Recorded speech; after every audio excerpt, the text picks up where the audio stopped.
And speaking of blackface, why don't we get to that video of Trudeau reassuring Canadians? And after you watch it, folks, ask yourself the question, do you feel better now?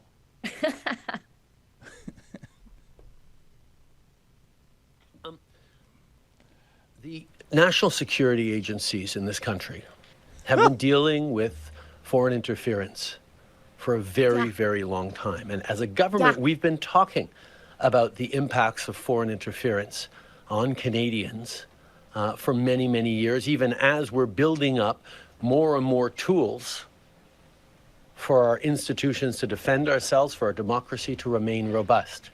And it's important to highlight that the greatest targets of foreign interference are diaspora communities themselves. The Chinese government goes after Chinese citizens and Chinese parliamentarians. The Iranian regime goes after the Iranian diaspora. Russian speakers are more exposed to Russian misinformation and disinformation online and on the web. Every step of the way, we have ensured and continue to ensure that populations that are particularly vulnerable to foreign interference by problematic state actors are properly supported and properly informed of the risks that they are being targeted.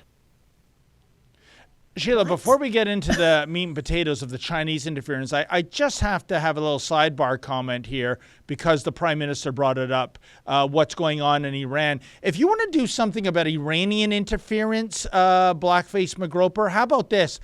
Get Majid Johari, the MP for the riding of Richmond Hill, out of the House of Commons. This is a pro-regime stooge. This is somebody that's had Iranian government members have secret meetings over in Canada. This is somebody that supports the idea that if you are a female and you break the dress code, you deserve to get roughed up or worse.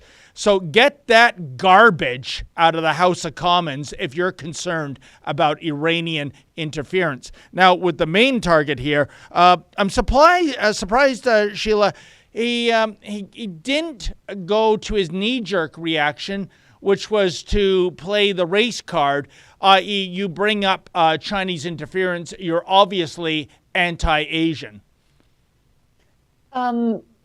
He's talking about protecting the diaspora because people who are from these sinister places, who escape to the freedom of Canada, and whom we promise will be protected by our rights and freedoms, those are the people being targeted by the Chinese. Let's be real here. You know who lost their seats in BC? Kenny Chiu. Yep. Guess what his ethnicity is? Alice Wong. Guess what her ethnicity is? The problem is Justin Trudeau doesn't count them as ethnically Chinese because he counts them as conservative. And if you are a conservative, you are a white supremacist, no matter where you're from. And so while he says, we're protecting the diaspora from intimidation by these sinister regimes, no, you're not. Because Kenny Chiu is an ethnically Chinese, freedom-loving Canadian. Alice Wong, ethnically Chinese, freedom-loving Canadian.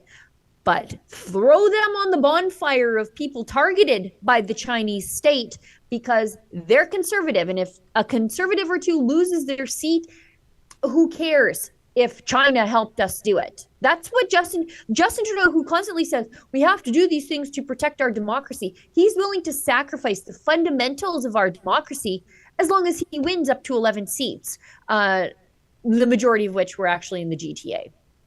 No, 100%. And we have so many clips here, Sheila. Why don't we go to this one? Because I think this is important. NDP leader Jagmeet Singh is refusing to say if his party will keep propping up Justin Trudeau's government following these allegations. You know, if it were me, Sheila, I would say this is his way out. This is a way out with dignity. yeah, we believed in the idea of propping up Trudeau's government so that I could get my full pension in 2025. Or, I mean, so I could bring stability to the Canadian government. But now that these allegations, and I think, talk about where there's smoke, there's fire. I think there's more to come.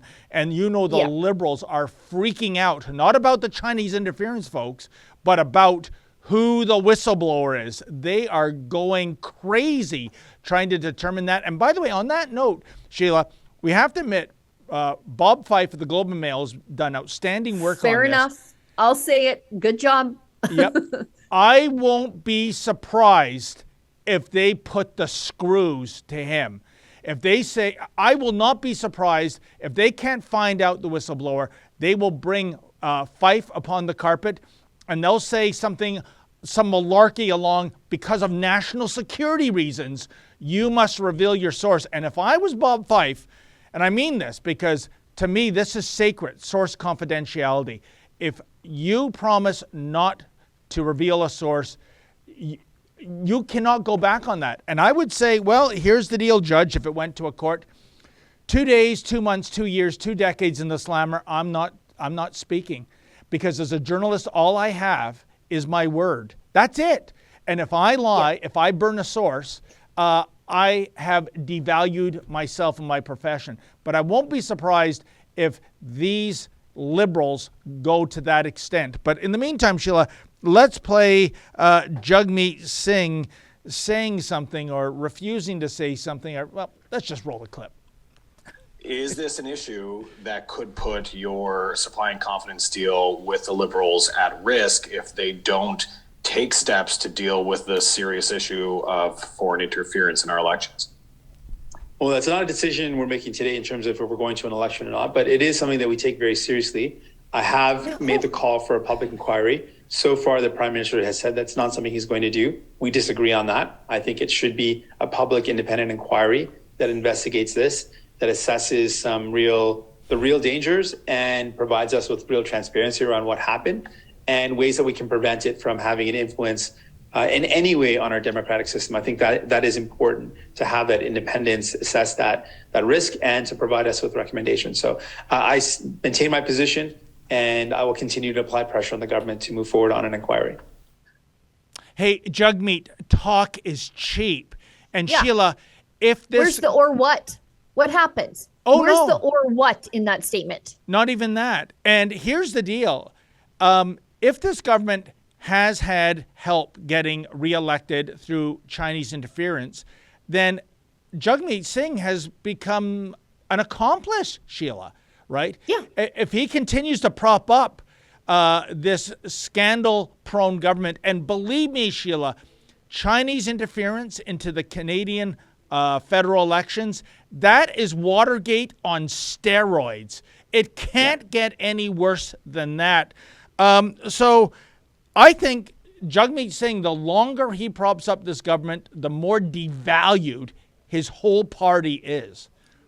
What a disgrace Jagmeet Singh is. He has the ability, quite frankly, to put real pressure on the Liberals that they might respond to. He could say, look, I've called for a public inquiry. Great. So what? You did. But he could say, I've called for a public inquiry. If they disagree, I'm breaking the coalition with them and the government will fall. He has the ability to do that, but he's not going to do it. Why? Because if he breaks the coalition, he is no longer the deputy leader of the Liberal Party. He's not the leader of the socialist wing of Canada's Liberal Party. He becomes third party insignificant dude under Prime Minister Pierre Poilievre. So he would rather, again, just like the Liberals, sacrifice the integrity of our elections just to hold on to some form of power. Now, going back to your comments about Bob Fife, I wouldn't be surprised to see Bob Fife retire in the very near future. Although he is like that woolly mammoth, right? Like he's been around for a day or two. But I wouldn't be surprised to see him just retire because I think they are going to put the screws to him. And I'll tell you why I think that. The Liberals seem more concerned about the CSIS whistleblower than they do about the story that the CSIS whistleblower is telling.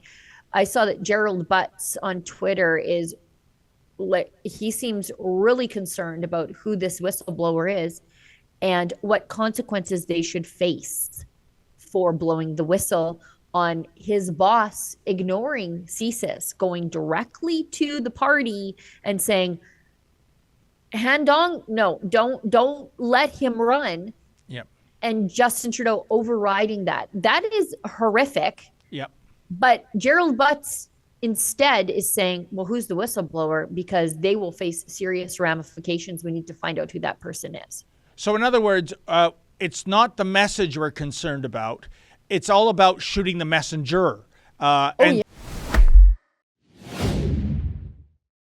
That's a clip from something we call Rebel News Daily. It's our daily live stream hosted by my friend David Menzies, but the show also includes a rotating cast of hosts and special guests, including me. It's a great way for us to talk about the news of the day as the news is happening in an unscripted fashion, and it's an awesome way for you to interact with us as well. We stream every weekday, 1 p.m. Eastern, 11 a.m. Mountain, wherever you find Rebel News. See you there.